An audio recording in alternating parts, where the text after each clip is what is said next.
We begin with breaking news in South LA, where a pursuit has ended in gunfire. Good evening, I'm Cher Calvin. And I'm Rick Chambers, in tonight from Michael Ullman. The suspect no doubt has been wounded. We've been looking at a shot of him. There is definitely a wound to his chest. The back of his T-shirt is bloody.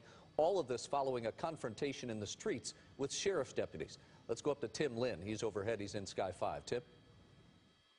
Well, this pursuit started just about 5:09 this evening with LA County sheriffs chasing this vehicle around the area of the Coliseum. He was circling the area quite rapidly, holding within the same area. In fact, the pursuit got so dangerous at one point they went into a surveillance mode, letting the helicopter follow him. That's a suspect vehicle right there.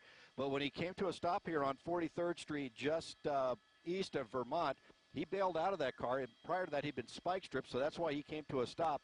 He bailed out of that car with a gun in his hand, turned around and fired at the deputies. The deputies returned fire on him, striking him once, as you said, looks like in the chest area, and also there is an exit wound out the back. He then ran up on the front porch of that house where you see that large truck parked, and he's been sitting there ever since. The gun is right next to him. He keeps touching it, reaching over, touching it, and you could tell that they're telling him to let go because he then pulls his hand away very quickly. But the officers are sitting here, the deputies are sitting here out on 42nd Street, keeping him covered. Now, Air Rescue 5 has landed here at the area of Manual Arts High School. They brought in 2 of their SWAT medics. Now, these are the Special Enforcement Bureau medics that work with the county SWAT team.